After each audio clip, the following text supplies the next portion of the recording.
Max Born, o físico quântico que alertou o mundo sobre a causa de todos os males. Uma das grandes tristezas da minha vida é que não conheci meu avô, disse uma vez a atriz Olivia Newton-John. Quando era adolescente, minha mãe me dizia: "Você tem que ir conhecer seu avô porque ele está ficando velho." E eu dizia: "Estou ocupado e me arrependo disso." Apresentou a atriz britânica-australiana que estreou o filme Grease nos tempos da brilhantina e faleceu da última segunda-feira, 8 de agosto, aos 8 de 08 aos 73 anos. O avô que ela nunca conheceu era o físico e matemático Max Born, um dos cientistas mais importantes do século XX. Se você não consegue numerar o que ele fez, talvez seja porque, apesar de muitas realizações, grande parte do trabalho de Born foi bastante complexo. Mas se o nome dele soar familiar, talvez seja porque está muito presente na física e também porque foi um grande amigo de Albert Einstein. Desta amizade ficou como legado uma fascinante coleção de cartas que abrange 4 décadas e 2 guerras mundiais. Minha mãe, Irene, as traduziu do alemão para o inglês, contou a atriz e cantora. Em sua vasta correspondência, eles discutiam sobre tudo, desde a teoria quântica e o papel dos cientistas em um mundo conturbado até suas famílias e a música que interpretariam junto quando se encontrassem. Aliás, foi numa dessas cartas, datada em 4 de dezembro de 1926, que Einstein escreveu uma das frases mais famosas da história da ciência. A mecânica quântica é certamente impressionante, mas uma voz interior me diz que ainda não é satisfatória. A teoria rende muito, mas dificilmente nos aproxima do segredo do Criador. De qualquer forma, estou convencido de que ele não joga dados. Einstein se recusava a aceitar a visão probabilística que favorecia essa teoria, que descreve como se comporta a matéria que compõe o pequeno universo das partículas atômicas e subatômicas.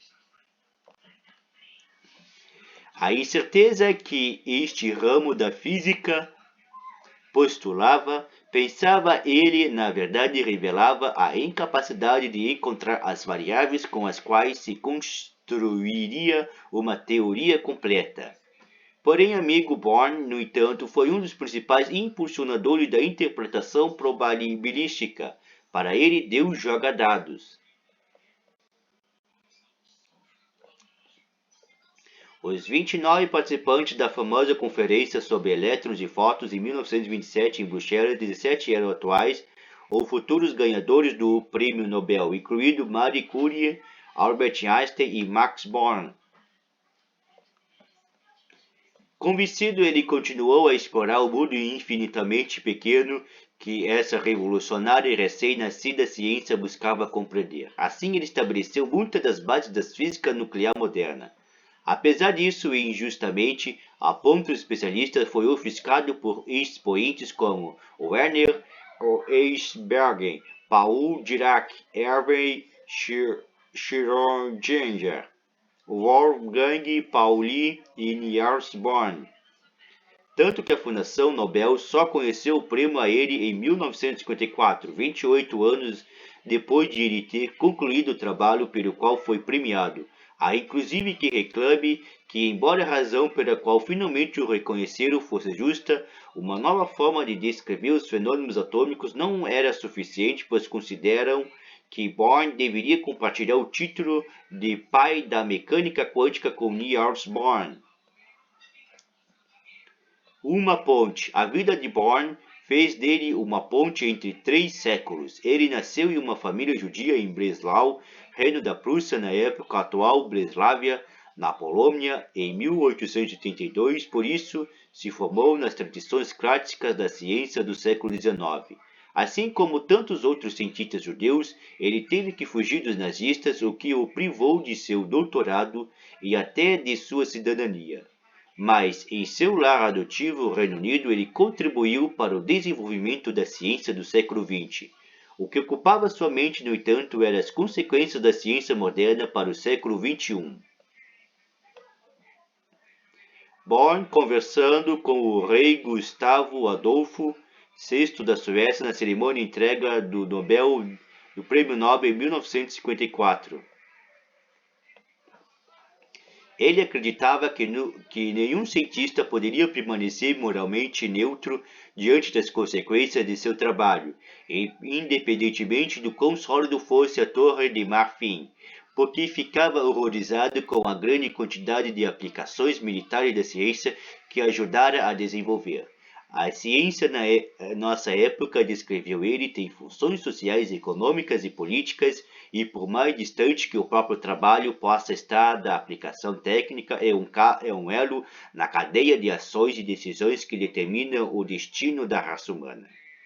Esse destino, disse ele, se caminham para um pesadelo porque o intelecto distingue entre o possível e o impossível. A razão distingue entre sensato e insensato. Até o possível pode carecer de sentido. Que o cientista que postulou que só se podia determinar a probabilidade da posição de um elétron do átomo em um dado momento, destacando as leis de Newton e abrindo a porta para a física atômica, se preocupando com tais questões, não era estranho. Born seguiu durante toda a sua vida o conselho que seu pai lhe deu quando jovem: nunca se especialize. Por isso, nunca deixou de estudar música, arte, filosofia e literatura. Tudo isso alimentava seu pensamento ético. Born com sua esposa Helgring, que também se correspondia com Einstein. Em um de seus ensaios finais, ele escreveu sobre o que considerava a única esperança para a sobrevivência da humanidade. Nossa esperança, disse ele, se baseia na união de dois poderes espirituais: a consciência moral da inaceitabilidade de uma guerra degenerada, do assassinato em massa dos indefesos, e o conhecimento racional da incompatibilidade da guerra tecnológica com a sobrevivência da raça humana. Se o homem queria sobreviver, devia renunciar à agressão. A incerteza necessária. Em 1944, Einstein escreveu em outra carta a Born: nós nos convertemos em antípodas em relação a nossas expectativas científicas.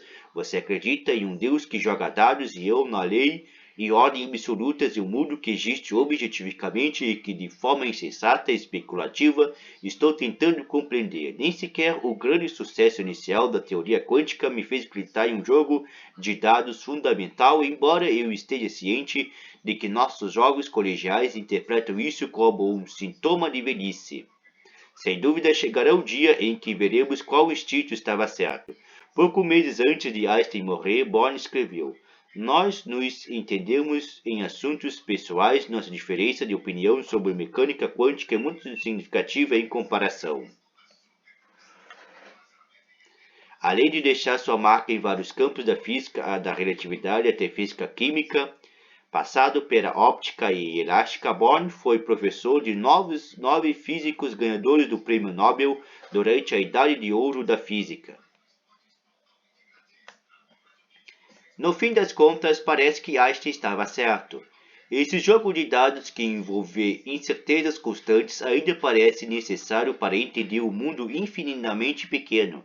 E para Born, a incerteza também é fundamental para a vida em um mundo infinitamente maior do que aquele que ele explorou. Creio que ideias como certeza absoluta, precisão absoluta, verdade suprema, etc., são produtos da imaginação que não deveriam ser admissíveis em nenhum campo da ciência, declarou. Por outro lado, qualquer afirmação de probabilidade é correta ou incorreta do ponto de vista da teoria na qual se baseia.